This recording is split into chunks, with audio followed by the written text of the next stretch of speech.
할렐루야. 오늘 소만TV에 오셔서 함께 해주시는 여러분 모두를 예수님의 이름으로 축복하고 사랑합니다.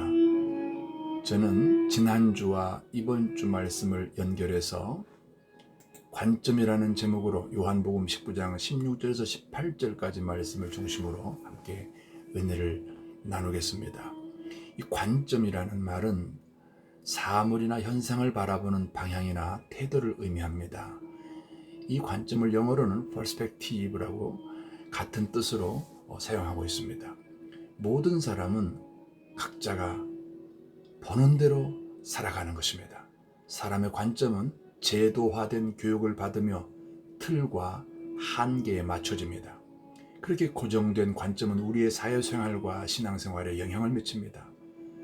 세계를 어떻게 바라보느냐, 인생을 어떻게 바라보느냐, 사람을 또 어떻게 바라보느냐, 현실 문제를 어떻게 바라보느냐, 이 보는 시각이 관점이 다르기 때문에 각자의 인생에서 다르게 사는 삶의 형태가 나타나는 것입니다. 다르게 말하고 다르게 느끼고 다르게 행동하게 된다는 말인 것입니다. 관점의 차이가 그 사람의 생각과 말과 행동과 방향을 결정짓습니다. 관점은 여백을 보는 것입니다. 몇 가지 제가 예를 들겠습니다. 먼저는 명량해전을 한번 생각해 보겠습니다. 원균과 윤두수를 비롯한 일부 서인 세력의 모함을 받고 이순신이 삼도 수군 통제사에서 파직당한 뒤에 원균은 새로운 삼도 수군 통제사가 되어서 일본 수군과 접전을 벌였습니다. 그러나 칠천량해전에서 대패하며 다수의 장병과 대부분의 전선을 잃고 조선은 해상권을 상실하게 됩니다. 이에 선조는 다른 선택의 여지가 없자 이순신을 다시 복권하여 삼도 수군 통제사로 기용을 합니다. 이순신을 기용을 하기는 하되 품계를 낮추어서 낮은 계급으로 부임케 합니다. 그리고 명랑해전을 앞두고 선조왕으로부터 이순신에게 명령이 하달되었습니다. 조선의 수군이 너무 약하니 바다를 버리고 모두 육군에 합류하라는 명령이 내려졌습니다. 이때 이순신 장군이 선조 왕에게 올린 상수문이 그 유명한 금신전선 상유 12라는 것입니다. 신에게는 아직 12척의 배가 남아있습니다. 이렇게 상소를 올렸습니다. 이 상소문대로 이순신 장군은 명랑해전에서 12척의 배로 외선 133척을 격파하는 대승을 거두었습니다. 당시 모두가 12척의 배로는 전쟁 자체가 불가능하다고 보았습니다. 그러나 이순신의 관점은 승리한다고 본 것입니다. 그런데 여기서 재미있는 게 있습니다. 이 이순신이 이 12척의 배로 전쟁했을 때 이 12척의 배가 어떤 배냐 하는 것입니다. 당시 경상우수사 배설은 원균 함대가 전멸하던 그날 밤에 미리 겁을 먹고 12척의 전선을 이끌고 함대를 이탈해서 휘하 장수들과 함께 전남 장흥군 회룡포항에 배를 두고 도망을 했던 것입니다. 근데 이 배를 이순신이 1597년 8월 18일 날 횡령포항에서 12척의 배를 발견합니다. 그리고 이 배를 가지고 전쟁에 나갔던 것입니다. 자, 여기서 보십시오. 경상우수사 배설은 이제는 끝났다고, 안 된다고, 할 수 없다고 그렇게 했습니다. 그런 관점으로 봤다는 것입니다. 그러나 이순신은 이 남아있는 12척으로 전쟁을 해서 이길 수 있다고 보았던 이 관점에 바로 차이가 이런 성공과 실패의 결과를 가져왔던 것입니다. 또 하나의 예를 한번 들어보겠습니다. 현대의 고 정주영 회장의 일화입니다. 1975년 어느 날 박정희 대통령이 현대건설의 정주영 회장을 청와대로 급히 불렀습니다. 그래서 정주영 회장이 청와대에서 박정희 대통령을 만나는 자리에서 대통령이 이렇게 얘기를 합니다. 중동 지역에 건설 공사를 해달라고 연락이 왔어요. 우리가 달러를 벌어들일 좋은 기회가 될 것이다 싶어서 공무원들을 중동 현장에 보내서 알아보라 했더니 그 나라가 너무 덥고 건설 공사에 절대적으로 필요한 물이 없어서 공사를 할 수 없는 나라는 보고를 합니다. 그래서 말인데 정 사장이 지금 당장 중동에 한번 다녀오십시오. 정 선생이 다녀와서 안 된다고 하면 그때 나도 포기하겠습니다. 그래서 정주영 회장은 즉시로 중동으로 현장을 찾아 나섰습니다. 그리고 5일 만에 청와대에 다시 들어와서 대통령을 만난 자리에서 첫마디가 이렇게 말합니다. 각하 지성이면 감천이라더니 하늘이 우리나라를 돕는 것 같습니다. 무슨 얘기요? 중동은 이 세상에서 건설공사하기에 제일 좋은 지역입니다. 왜 그렇지요? 거기는 1년 12달 비가 오지 않으니 1년 내내 공사를 할 수 있고요. 또 있습니까? 건설에 필요한 모래와 자갈은 현장에 있으니 자재 조달이 걱정할 것이 없습니다.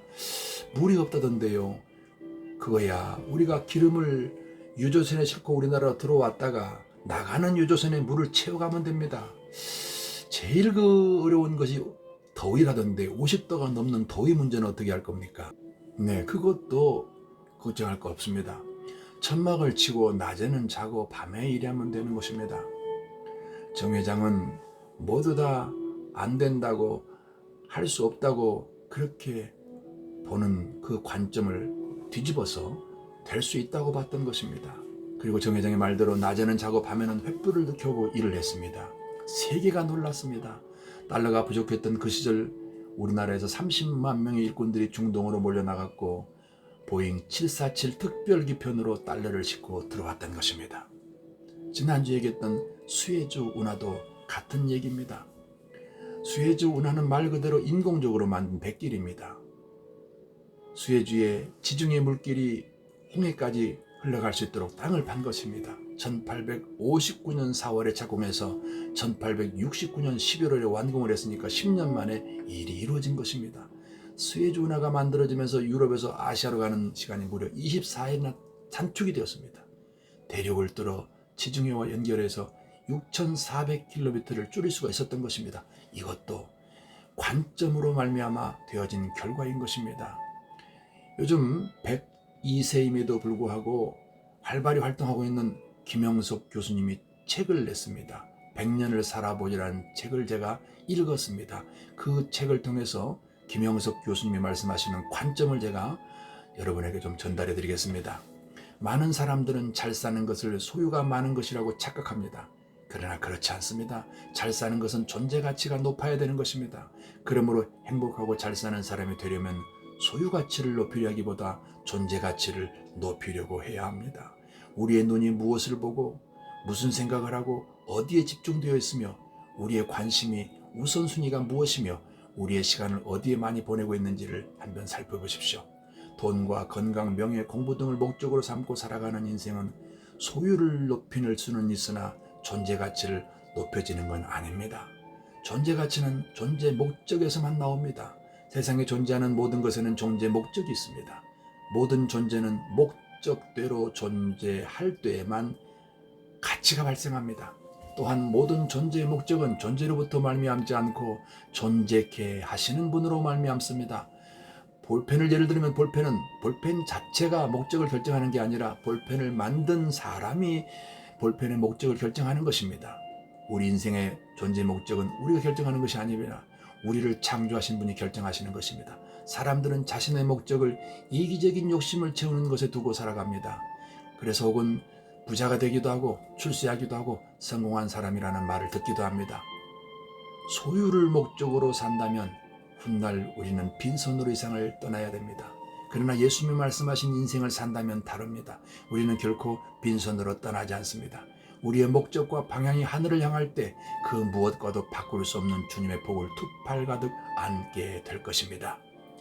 누가복음 12장 15절에 있는 말씀입니다. 삼가 모든 탐심을 물리치라. 사람의 생명이 그 소유에 넉넉한 데 있지 아니하니라 라고 말씀하십니다.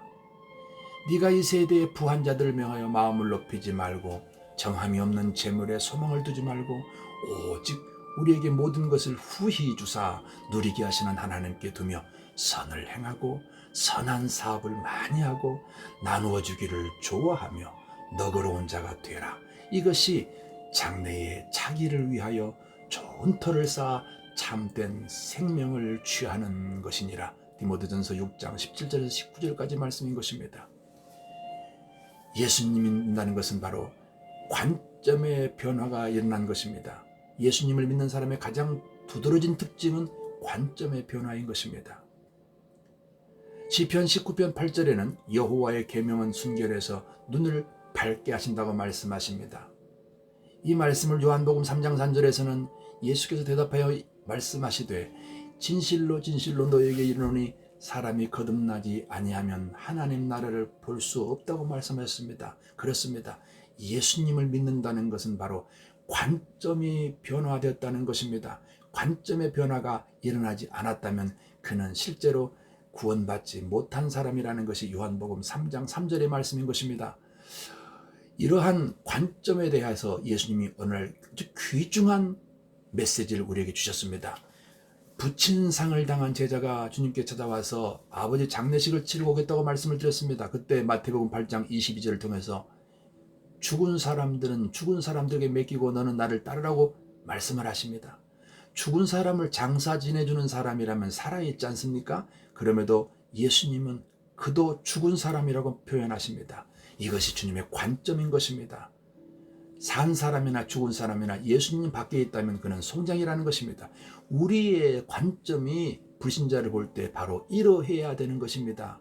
이 세상에 태어난 모든 인간들은 죽음의 덫에 갇혀서 살아가고 있습니다. 에베소 2장 1절 말씀에는 죄와 허물로 죽었다라고 말씀하십니다. 이처럼 죽음의 덫에 갇힌 인간에게 대체 무엇이 가장 시급하고 중요한 것이겠습니까? 예, 바로 생명입니다. 돈은 이 세상에 살아있는 동안에 인간의 삶을 편리하게 해줄 수는 있으나 돈은 절대로 공동묘지에서 우리를 건져내지 못합니다.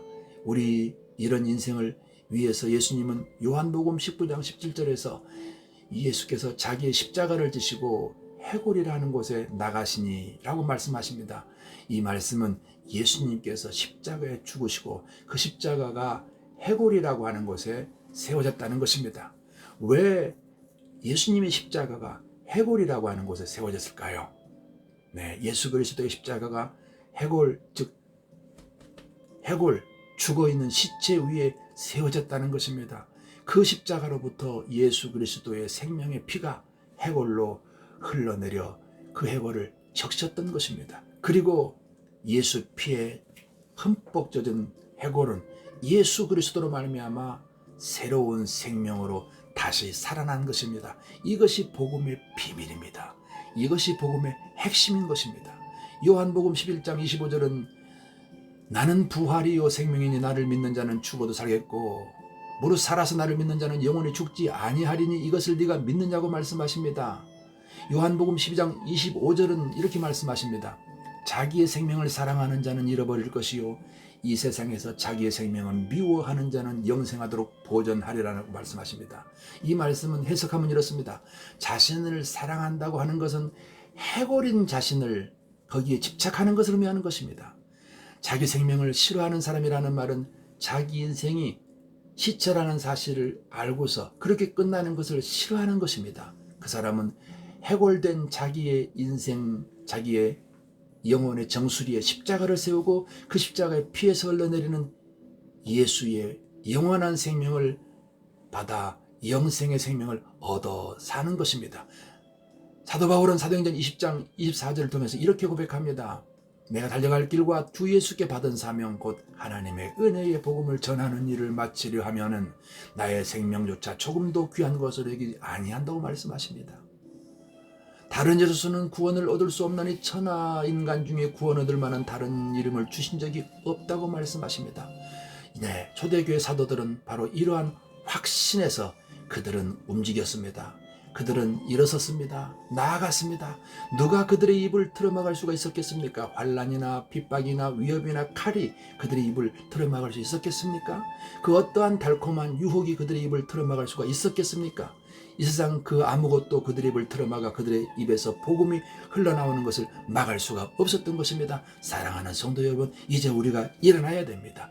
금년 안에 새롭게 출발해야 됩니다. 하우스학을 통해서 죽은 영혼을 살리되 올해는 다음 세대에 집중함으로 그들에게 나아가서 찾아보고 말해보고 데려와서 하나님의 생명으로 그들 영혼에 채워야 됩니다. 오늘 이것이 우리가 살아가야 되는 삶의 이유가 되는 것입니다. 오늘 내가 숨쉬는 이유가 되는 것입니다.